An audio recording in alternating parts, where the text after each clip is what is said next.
Superstitions like you'll get 7 years bad luck if you break a mirror are harmless unless they become obsessive and lead to compulsions, aka magical thinking OCD. In this video, I'm going to talk you through what magical thinking in OCD is. And stick around because I'll be giving you my 3 top tips in helping you manage this type of OCD. Superstitions are common across many different cultures and can be a source of comfort or tradition that has been handed down over hundreds of years. The Oxford Dictionary defines superstition as a widely held but irrational belief in supernatural influences, especially as leading to good or bad luck, or a practice based on such a belief. Now, some common superstitious beliefs are things like, if I don't step on the cracks on the pavement, then I might be able to prevent something bad from happening, or I need to knock on wood to prevent tempting fate. Now, for most people, these sorts of beliefs are not disruptive to daily life. But there is a subtype of OCD that's sometimes called magical thinking OCD that involves experiencing frequent intrusive thoughts that you will be responsible for something awful happening to someone you love or yourself if you do not perform certain actions, even though these actions have little or no connection to the feared outcome. So here are some examples of magical thinking in OCD. So let's take the example of Emma. Emma frequently has intrusive thoughts about checking the stove. If I don't check the stove 3 times, I'm going to cause a fire. Even though she logically and rationally knows that the stove is off after the first time that she's done it, she has the belief that the action of checking 3 times over is going to magically prevent something bad from happening. In this case, a fire. Then there's Tom. Tom feels like he has to tap on a surface for a certain number of times until it feels right. Otherwise, something bad is going to happen to one of his family members, or he will somehow magically bring misfortune on them. And lastly, there's Anna. Anna believes that if she comes across the number 13, that is going to bring misfortune on her family. And something really bad will happen unless she takes all attempts to avoid the number. If she does inadvertently come across the number 13, she then feels like she needs to neutralize it by repeating multiples of the number 13 over and over again in her mind until it just feels right. Now, in each of these examples, the common denominator with all of them is that they believe that the thought or action has the power to magically influence external events or outcomes. Even though the person may rationally or logically know that that isn't possible, the anxiety that they feel still pulls them into compulsive behaviour. Now, in OCD, the brain becomes hyper aware of what if scenarios. What if I don't do this ritual and something bad happens? That small sliver of doubt can feel huge. Now, as we know, intrusive thoughts in OCD are always linked to things that we care about. So our family, friends, our values, the things that we hold dear. And this is why they feel so real and urgent. But magical thinking beliefs and the actions that come from it are distortions of reality. Whilst these rituals might temporarily relieve anxiety, they don't actually prevent negative outcomes. Instead, they reinforce the cycle of OCD, making it harder and harder to break away from that vicious cycle. Now, in my experience of working with people who have OCD, there tend to be 3 things that drive magical thinking.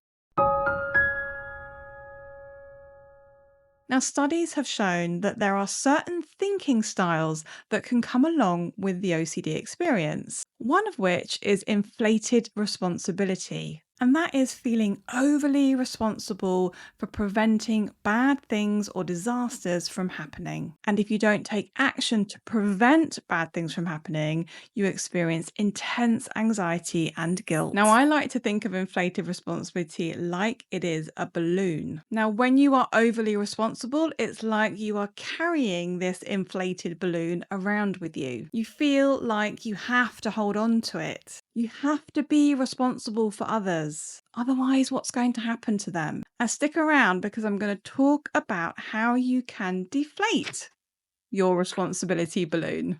Now, the second thing that tends to drive magical thinking and OCD is a need for certainty and control. Human beings need some certainty and control in their lives, but people with OCD tend to find it very difficult tolerating any uncertainty and managing that feeling of not knowing for sure whether a feared outcome may occur. So they engage in compulsions and reassurance seeking to try and gain that certainty. Lastly is the role of guilt. Guilt is such a tough emotion for us to experience, isn't it? And it can show up in many different mental health problems, but especially in OCD. Inflated responsibility and guilt often go hand in hand. Some researchers even propose that OCD might be characterized by a fear of guilt, or more specifically, the guilt that would result if they acted irresponsibly. So compulsions can be driven by the desire to avoid feeling guilty. So here are my top tips to managing magical thinking OCD at home.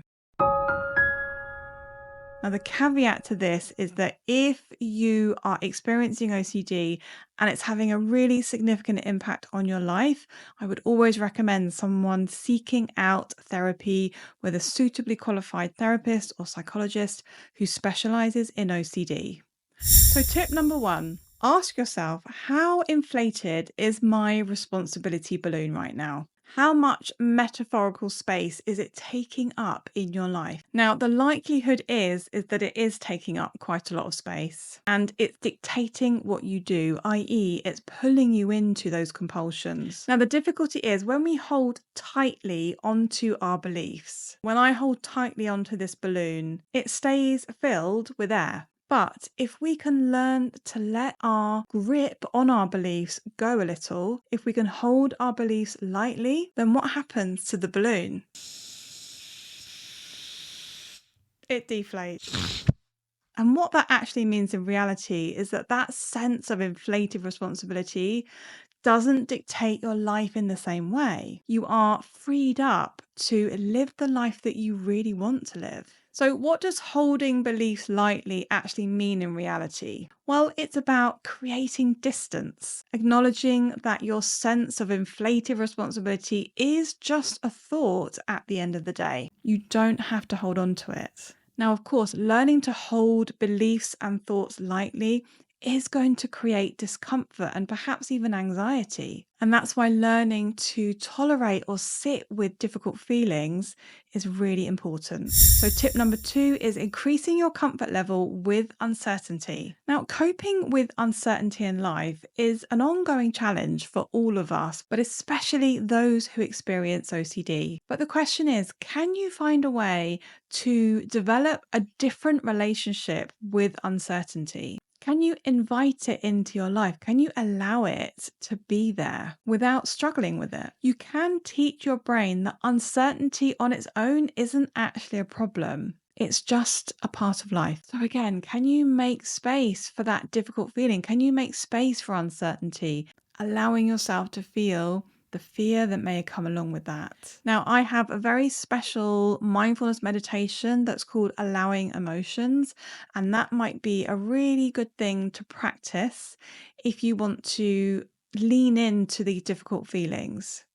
Tip number 3 is learning to take risks. Now, a big part of any treatment of OCD is exposure and response prevention, or ERP. And ERP is one of the most effective treatments for OCD. And what it involves is allowing yourself to experience the fear and the anxiety that the intrusive thoughts produce, whilst also resisting the urge to do the compulsion. And in the case of magical thinking OCD, you are resisting the urge to prevent that bad thing from happening by doing that certain action. Now, over time, ERP literally retrains your brain that nothing catastrophic happens when you resist the compulsions, which then reduces the anxiety associated with the magical thinking. But I'm going to be real with you, ERP is a really difficult process, especially if you're doing it on your own and you don't have the support of a therapist. And it's hard to be consistent with it because OCD usually pipes up and says,